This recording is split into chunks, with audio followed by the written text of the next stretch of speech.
शिक्षा वो शेरनी का दूध है, जो जितना पिएगा उतना दहाड़ेगा। इसमें वर्गीकरण का सवाल ही कहाँ होता है अनुसूचित जात में। अरे जो पढ़ेगा, जो शिक्षा लेगा, वो नौकरी में मिले रहेगा। क्यों वर्गीकरण कर रहे हो? पर भारत बंद का आज जो है पूरे देश को बंद करने का ये निर्णय लिया गया है, तो क्या ये सही है? बिल्कुल सही है। भारत बंद इसलिए किया जा रहा है कि संविधान के अनुरूप ये निर्णय है, उसके खिलाफ हम लोग ज्ञापन देने जा रहे हैं। तो क्यों कुछ लोग कह रहे हैं कि जो वर्गीकरण हो रहा है वो सही है? कैसे सही? वर्गीकरण पर, आरक्षण वर्गीकरण पर नहीं है। बाबा साहब डॉक्टर अंबेडकर ने संविधान में ये समतामूलक समाज बनाने के लिए ये बहुजन समाज पार्टी अनुसूचित जात, अनुसूचित जनजाति के कोई आरक्षण जाति पर नहीं है।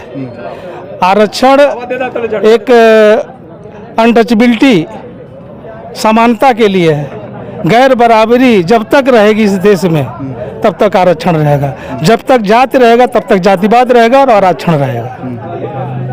जाति पर आधारित नहीं है। ये अनुसूचित जाति एक सूची है जिसके तहत आरक्षण है। उसमें ये तोड़ मरोड़ करके संविधान को बदलने की बात हो रही है। ये दलितों के अधिकार के खिलाफ है, ये आरक्षण के खिलाफ है। जो निर्णय आया है इसके विरोध में हम लोग ज्ञापन देने जा रहे हैं राष्ट्रपति को। जी। तो ये क्या हर जिलों में है कि आप ये गाजीपुर? ये पूरे भारतवर्ष में है। ये देशव्यापी आंदोलन है, कोई एक जिले का है आंदोलन नहीं है। जी, इसको हम लोग गंभीरता से लिए हैं और पूरे भारत में आज बंद कराए हैं और सफल हो रहा है। पूरे प्रदेश से रिपोर्ट आ रही है कि भारत बंद पूर्ण सफल है। तो क्या सुप्रीम कोर्ट उस आदेश को वापस लेगी? ये सुप्रीम कोर्ट तो अपना आदेश दे दिया। ये लोकसभा और राज्यसभा में फिर से अमेंडमेंट ले आकर के, विधेयक ले आकर के, अध्यादेश ले आकर के वो जारी करे। वो तो आदेश अपना दे दिया। इन्हीं का कोलेजियम के तहत इन लोगों का सिलेक्शन हुआ है जजों का। सरकार द्वारा जजों का सिलेक्शन होता है, वो सरकार के इशारे पर अपना काम करते हैं और सरकार के इशारे पर अपना काम कर दिए। वो तो अपना काम कर दिए।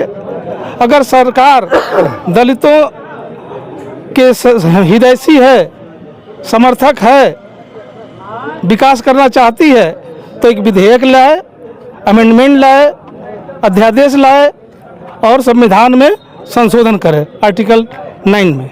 अगर जरा सा भी हितैषी होती भाजपा सरकार SC ST का, तो इनको अमेंडमेंट ले आकर के, जैसे प्रधानमंत्री ने कहा कि हम होने नहीं देंगे। बाबा साहब डॉक्टर अंबेडकर ने जो संविधान में संवैधानिक अधिकार दिया है वो हम होने नहीं देंगे। बराबरी का हक देंगे, लेकिन जो सुप्रीम कोर्ट का आदेश है उसको हम लागू नहीं होने देंगे। लेकिन बात से होता नहीं, उनका तो आदेश हो गया, लिखित आदेश हो गया। तो आपको भी अमेंडमेंट लाना है राज्यसभा में और विधानसभा में, लोकसभा में, सॉरी, लोकसभा और राज्यसभा में अमेंडमेंट, अध्यादेश, विधेयक लाना है। विधेयक ला करके इसके खिलाफ सरकार को बताना है कि जो पुराना बाबा साहब का लिखा हुआ संविधान में आरक्षण है ये जाति के आधारित पर नहीं है। वर्गीकरण मतलब जात को जात में लड़ाने वाला अध्यादेश ये पारित है ये जजों द्वारा। ये समाज को कई टुकड़ों में बांटने का काम कर रहे हैं। ये हम लोग होने नहीं रहे। हम लोग भाई भाई को ही लोग बांट रहे हैं, एक भाई को दूसरे भाई को लड़ा रहे हैं। ये हम लोग होने नहीं देंगे, इसलिए भारत बंद का आह्वान किया। चलिए और भी कुछ लोग बताइए सर, परिचय। मेरा नाम ज्ञानचंद भारती है, भीम आर्मी प्रदेश कार्यकारिणी सदस्य हूँ। अच्छा, पूछिए।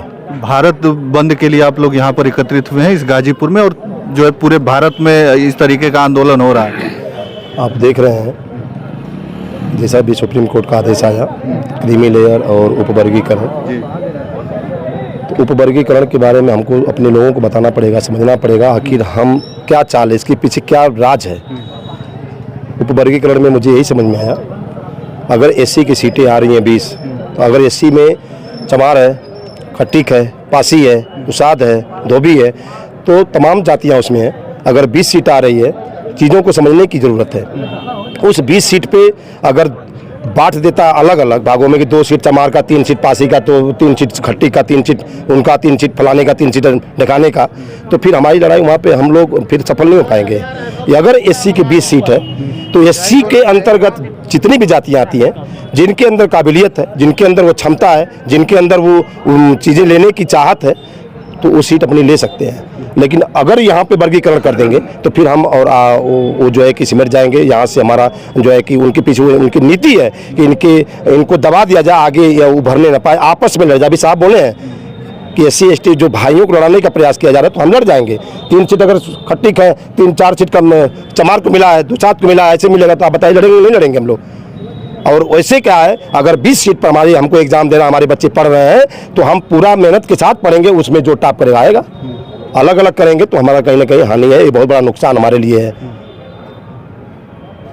इसलिए कुछ लोग तो कह रहे हैं सही है, वर्गीकरण सही। नहीं नहीं, बहुत गलत है। आप बताइए, जो भारत में पूरे देश में जितने भी मंदिर बना है, क्या मंदिरों में केवल ठेका ब्राह्मणों को मिला है? क्या ब्राह्मण ही केवल उस पर बैठेंगे? PhD ब्राह्मण ही किए हैं।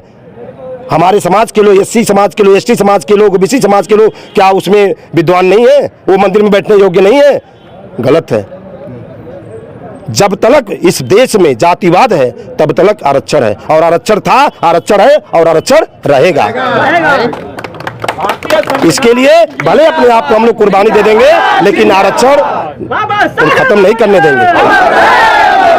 मैं यही अपील करना चाहूँगा, इसको 9वीं अनुसूची में डाल करके, इसको एक अध्यादेश ला करके 9वीं अनुसूची में डालकर इसको अस्थायी कर दे, ताकि इसके साथ भविष्य में आने वाली पीढ़ियां भी हमें गाली न दे, यह अस्थायी रहे। अनुसूचित जाति को बरगलाने के लिए एक सब खेल खेला गया है। अगर उनके में जगह भी नैतिकता होती, हमको अंगुली उठाने की ज़रूरत नहीं है, लेकिन अंदर से पीड़ा तो है, वो भी ब्लड है SC/ST का। हर SC/ST के ब्लड में ये दायित्व है कि हमारा संविधान खतरे में है। आज कह रहे हैं संविधान खतरे में लोग करके सरकार बनाए हैं, आरक्षण खत्म हो रहा है, संविधान खत्म हो रहा है, वो लोग कहाँ है नारा लेकर चुनाव लड़ने वाले? बताइए।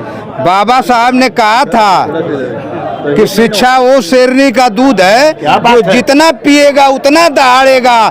इसमें वर्गीकरण का सवाल ही कहाँ होता है अनुसूचित जात में? अरे जो पढ़ेगा, जो शिक्षा लेगा, वो नौकरी में मिले रहेगा। क्यों वर्गीकरण कर रहे हो? चंद मुट्ठी भर लोगों ने अकेले बाबा साहब का पार नहीं पाए, तो बाबा साहब के तो करोड़ों अनुयायी आज इस देश में देशव्यापी आंदोलन हो रहा है। हमारे सीनियर, आप इनसे बात करिए।